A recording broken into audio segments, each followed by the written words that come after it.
शाहजहां का पिताजी का नाम था जहांगीर, जहांगीर का पिताजी का नाम था अकबर, अकबर की पिताजी का नाम था हुमायूं। इस तरह के बहुत ज्यादा ऐसे राम भक्त भी है जिनको ये सारे पीढ़ियों के बारे में हर एक का पिताजी का नाम था। लेकिन अगर उनको पूछा जाए कि राम जी का पिताजी का नाम था, उसका नाम बोल देगा दशरथ। दशरथ का पिताजी का नाम था, वही किसी को पता नहीं, वहीं पर रुक जाते। आने वाले राम का पीढ़ियों का पिताजी का पता ही नहीं इंडियंस को। लेकिन जो हम लोग का ये बाबर, अकबर, हुमायूं, ये सब है, सभी का पिताजी का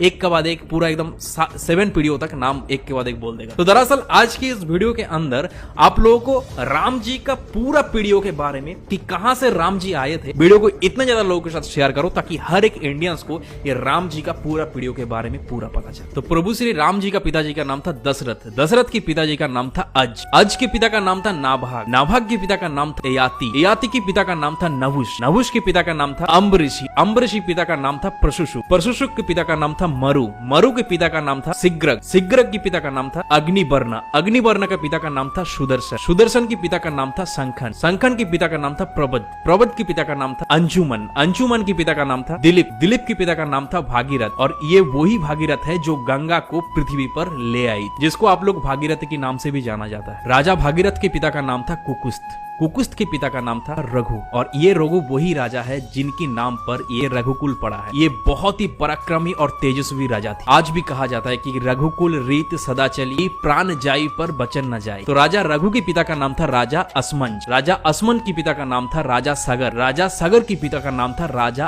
असित, राजा असित के पिता का नाम था राजा भरत, राजा भरत के पिता का नाम था राजा ध्रुवसंधि, राजा ध्रुवसंधि के पिता का नाम था राजा सुसंधि, राजा सुसंधि के पिता का नाम था राजा मानदाता, राजा मानदाता के पिता का नाम था युवनाश, युवनाश के पिता का नाम था दुंदुमार, दुंदुमार के पिता का नाम था त्रिशंगु, राजा त्रिशंगु के पिता का नाम था राजा पृथु, पृथु के पिता का नाम था अनन्य, अनन्य के पिता का नाम था राजा बाण, बाण के पिता का नाम था दिवशान, राजा दिवशान के पिता का नाम था राजा मनु, राजा मनु के पिता का नाम था इक्ष्वाकु, इक्ष्वाकु के पिता का नाम था राजा कुक्षी, राजा कुक्षी के पिता का नाम था राजा बिकुक्षी, राजा बिकुक्षी के पिता का नाम था राजा कश्यप, राजा कश्यप के पिता का नाम था राजा मरीचि, राजा मरीचि के पिता का नाम था स्वयं ब्रह्मा जी। तो इस हिसाब से हमारे श्री राम जी ब्रह्मा जी की 39 पीढ़ियां है, 39 पीढ़ियां। तो ज्यादा से ज्यादा इस वीडियो को इतने ज्यादा इंडियंस के साथ शेयर करो ताकि ये राम प्रतिष्ठा के पहले ही हर एक इंडियंस को ये प्रभु श्री राम का 39 पीढ़ियों के बारे में पता चले। और इस तरह के इंफॉर्मेटिव वीडियोस देखने के लिए कुशल भद्र को फॉलो कर लीजिए।